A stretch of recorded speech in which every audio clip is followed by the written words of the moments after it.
Y'all, I have ADHD. Good morning, it's February 12th, and how are we doing? Immediately my Apple Watch goes off. To answer your question that you just gave me, not well at all. Now you might be thinking to myself, wait a minute, wasn't there supposed to be a weekly video? Well, now it's February 12th. Wasn't the last one around January 18th? Oh, that just goes to show how my memory's doing. Yes, there have been many attempts to make a video in the interim. For example, last week I had jury duty. I thought I was going to be able to make a good post about jury duty and your civic duty and all of the amazing stuff that you were going to do. And the first day I came in, they told me to go home, actually. But then the second day I went in, I was a little too biased and they let me go without having any opportunity to serve on a jury whatsoever. I went up for my next assignment and they just said, nope, you're good.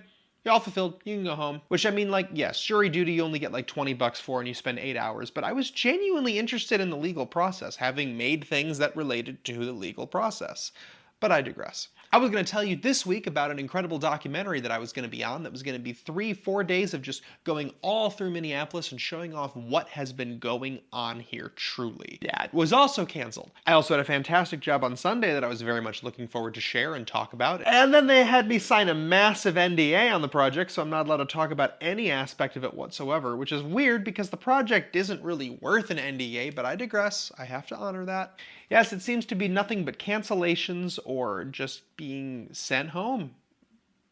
So have there been any kind of video ideas whatsoever? Oh yes, I've thought of several different ideas. I've come up with a lot of great little concepts, things that are unrelated to the protests here in Minneapolis, which by the way are still going on. The city is still doing very poorly. It's not improving. In fact, it's just as bad as it's ever been. There's just no reporting on it anymore because the news media has lost interest in what's going on here, as they often do, to move on to more important subjects, such as... oh yeah, that... which brings me to the true reality of living in this occupied city in the first week of February. What actually went down? A lot of breakdowns. A lot of mental episodes. ADHD, when you actually have it, is not just a fun little, oh, I have ADHD, I'm always forgetting everything. That is not the real version of ADHD.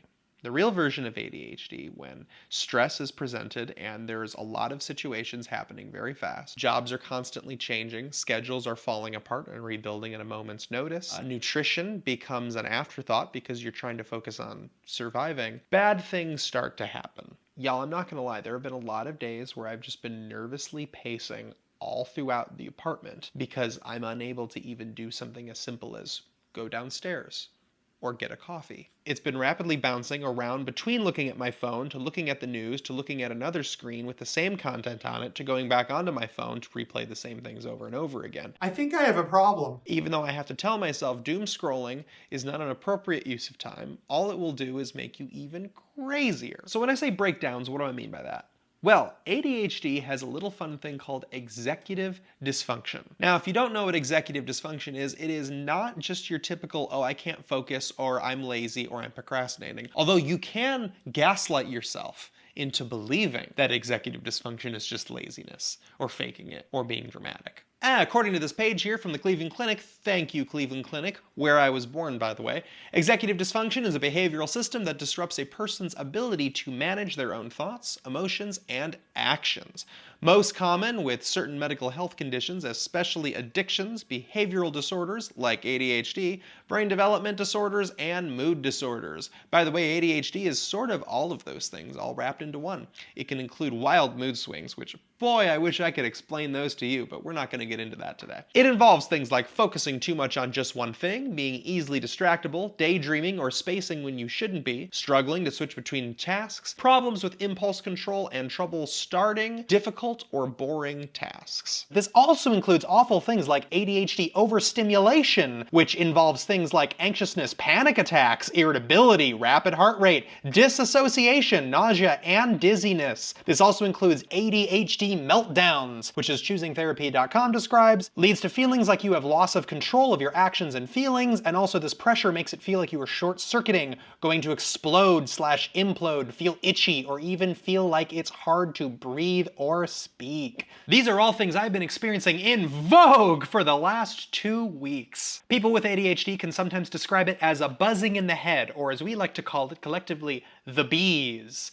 Every single person with ADHD I have ever mentioned about having the bees knows what I'm talking about. The bees are real. The bees are very, very real. Another issue, interference control, is basically your ability to mentally steer yourself to different tasks and the different priorities that they involve. So for example, if my priority is trying to either write a video or get my taxes done, but instead I decide to do some electrical work and rewire the lighting in my apartment, even though not all of the lights have come in, so now I just have this. The lighting project is going really well, by the way. Thanks for asking. Now, when you partner this with anxiety and stress, it becomes even more exciting because that results in things like not being able to start or finish even the simplest tasks, such as getting something to eat or going for a walk. The end result of that is laying on the ground shaking or spinning around in a circle or walking rapidly back and forth between the computer table to the kitchen, back to the computer again, back to the kitchen, back to the computer again, because you're more interested in doom scrolling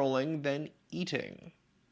Executive dysfunction is a very difficult and obnoxious thing to deal with. Now, the Cleveland Clinic notes here do stress that if it really becomes a problem, you should consult your doctor for more information. That's a really great thought. I would like to see some sort of dividends paid from there. Here's the issue, though. Getting an ADHD diagnosis is hard, y'all. It's very, very hard. It's a long, arduous process that can take several years, going through psychologists and having people assess your mental state repeatedly with second opinions, all this other fun stuff, because ADHD medication is unfortunately highly regulated because things like Adderall, for example, are essentially meth. In fact, they are literally amphetamines. Because once again, stimulants, in this case amphetamines, calm us down, straighten our thoughts out, and then we can focus appropriately. Now, that's not to say if I were to take like 5 times the dosage I should in Adderall, I would absolutely start mething out like people do already. It's the same thing where, yeah, if I have a cup of coffee, it will help regulate my system. I'll be able to focus, be a little bit calmer, and work on what I'm doing. If I have like 3 cups of coffee, I will be a jittery mess. If I have a good Thai coffee, sometimes I'll still be a jittery mess because, man, those things are strong. Now, here's the thing. I have ADHD. I know I have ADHD. I was diagnosed as a child that I had ADHD. That diagnosis was reaffirmed when I was a teenager. I have just been so good at masking symptoms and coming up with alternatives to sort of survive it that it has only been an awful process in my life maybe 5 or 6 times a month. But the stress of these last 2 months has made it so impossible that I have finally broken down and said to myself, okay, I need to consult my doctor and get on to some sort of treatment. But here's the problem. My medical record from the Cleveland Clinic did not transfer over to Minnesota when I moved here. So, as far as Minnesota is concerned, I have no record of having ADHD. Now, this would mean I would have to go through that long, arduous process, like I stated before, in order to get any kind of treatment whatsoever. Now, I know what you're thinking. Well, you should just go through that long, arduous process anyway, because if you would have done that, say, in college, you would have had it all fixed right now. Again, may I please refer you to executive dysfunction? Thank you, Cleveland Clinic. Now, my hospital about 3 years ago did requisition my medical record, and they were provided with absolutely nothing. They said it was never transferred over. They never found any information. It just never worked out. So this time, I've decided to take matters into my own hands. I don't know if you know this about me, but I'm a doer. I like to do things. I like to change things. I like to fix things.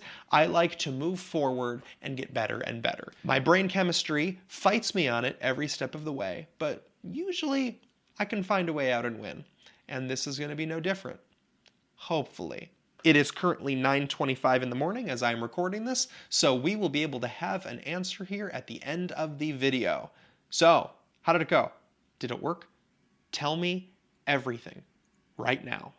Thank you, me from the past. It is 6 o'clock. I have had a costume change, and it worked. I cannot believe it. A little bit of backstory here. Because ADHD was not on my record, it was going to be like, a 2-year process with psychologists and screenings and all of that stuff, and it was driving me completely crazy. They said unless I could get my medical record from childhood that proved I had it. Well, I did.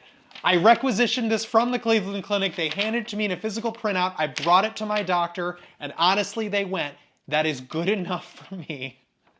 I am thankfully back on a medication. Again, it should be Available for pickup tomorrow. I completed the whole drug screening and all of the security questions to make sure that I am in fact reasonable. And since I don't have any drugs in my system, it's going to go off without a hitch. I am now officially back on the first legal ADHD treatment I have had since I was 15 years old. This is 18 years in the making. I am so excited. The amount of time I've been off of it has been old enough to vote. And now, I guess we're going to see just how effective that, in conjunction with the other coping strategies I have, is to be able to get some stuff done. Best case scenario, we get a lot more videos coming up in the coming weeks. I'm super excited. I cannot wait. Thank you for watching.